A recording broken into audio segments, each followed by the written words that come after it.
Okay, this one's about disassembling the accumulator for the air conditioner or heat pump. I just wanted to show you what's inside these things and all the parts and so on. Okay, here you can see the tubing that's inside it. The accumulator is the gas is coming in here. Gas could have oil and refrigerant, liquid refrigerant in it.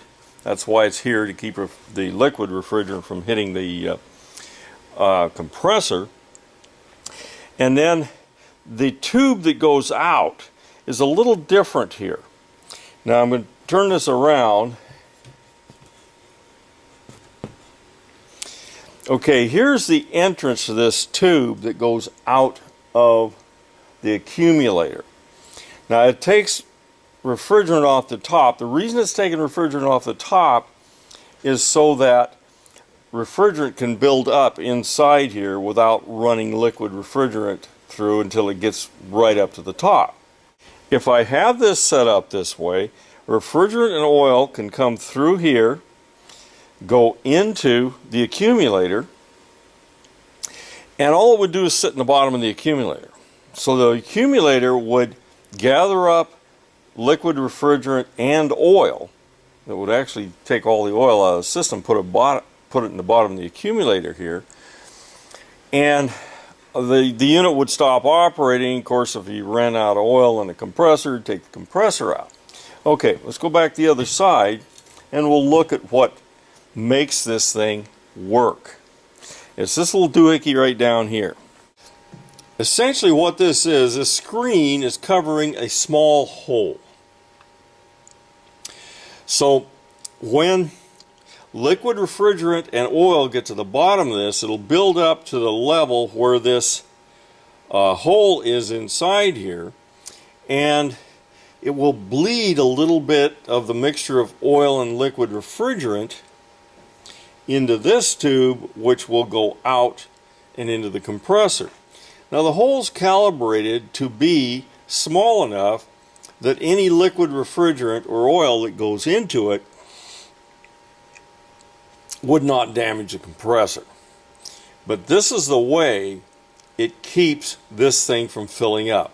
It's constantly feeding a small amount of refrigerant through that screen and through the hole inside there to the compressor.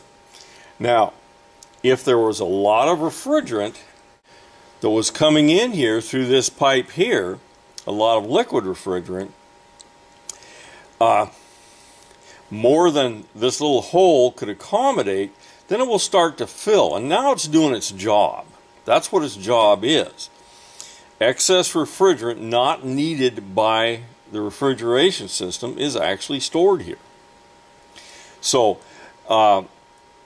if let's say a drop a minute is going through that little hole, it's probably more than that, but let's say a drop a minute of refrigerant was going through that little hole, if 2 drops per minute were coming out of here, then it would start to fill up until there was no more liquid refrigerant coming in. It was all being used by the system.